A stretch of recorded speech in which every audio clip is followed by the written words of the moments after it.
નમસ્કાર, હું પ્રવીણ. આજે લોકસભા ચૂંટણીના 6થા તબક્કાનું મતદાન પૂર્ણ થયું. કુલ 58 બેઠક પર મતદાન હતું અને મહત્વના રાજ્યો યુપી હોય, બિહાર હોય, પશ્ચિમ બંગાળ હોય, આ તમામ રાજ્યો સાથે સાથે હરિયાણા પણ ઘણા બધા રેકોર્ડ બ્રેક મતદાનના આંકડા જોવા મળ્યા છે. કેમ કે સતત છેલ્લા 6 તબક્કાથી પશ્ચિમ બંગાળમાં રેકોર્ડ બ્રેક મતદાન નોંધાઈ રહ્યું છે. અન્ય રાજ્યોની સરખામણીમાં 6થા તબક્કામાં જે 5 વાગ્યા સુધીનું સરેરાશ મતદાન છે તે નોંધાયું છે 57.70%. અને સૌથી વધુ મતદાન નોંધાયું છે પશ્ચિમ બંગાળમાં 77.99%. યુપીમાં 52.02% મતદાન નોંધાયું છે. ઝારખંડમાં 61%થી વધુ. જમ્મુ અને કાશ્મીરમાં આ વખતે થોડું ઓછું મતદાન નોંધાયું છે ગત ફેઝની સરખામણીમાં, અને આ આંકડો છે 51%ની આસપાસ. બિહારમાં 52.24%, હરિયાણા 55.93%. ઓડિશામાં જ્યાં વિધાનસભાની ચૂંટણી પણ થઈ રહી છે 59.60% મતદાન નોંધાયું છે.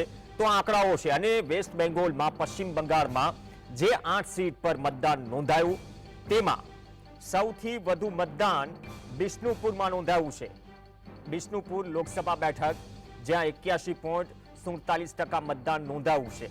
આ સરેરાશ આંકડા છે અને જે આંકડાને લઈને સુપ્રીમ કોર્ટ સુધી લડાઈ અથવા અરજીઓ પહોંચી છે, આ આંકડા પણ હજુ ફાઇનલ નથી. આંકડાઓ હજુ પણ વધશે, કેમ કે ઇલેક્શન કમિશનનું કહેવું છે કે અમુક ડેટા આવતા, વિશ્લેષણ કરતા અને ફાઇનલ આઉટલેટ મૂકતા સમય લાગે છે. તો આંકડાઓ પણ વધશે. પણ માનીને ચાલીએ કે 5 વાગ્યા સુધીમાં જે મતદાન થયું છે એ મતદાન રેકોર્ડ બ્રેક થયું છે 57.70%. પરંતુ 2019ની સરખામણીમાં ઓછું થયું છે. આ 57.70%નો આંકડો શું 60% બતાવે છે એ એક સવાલ છે.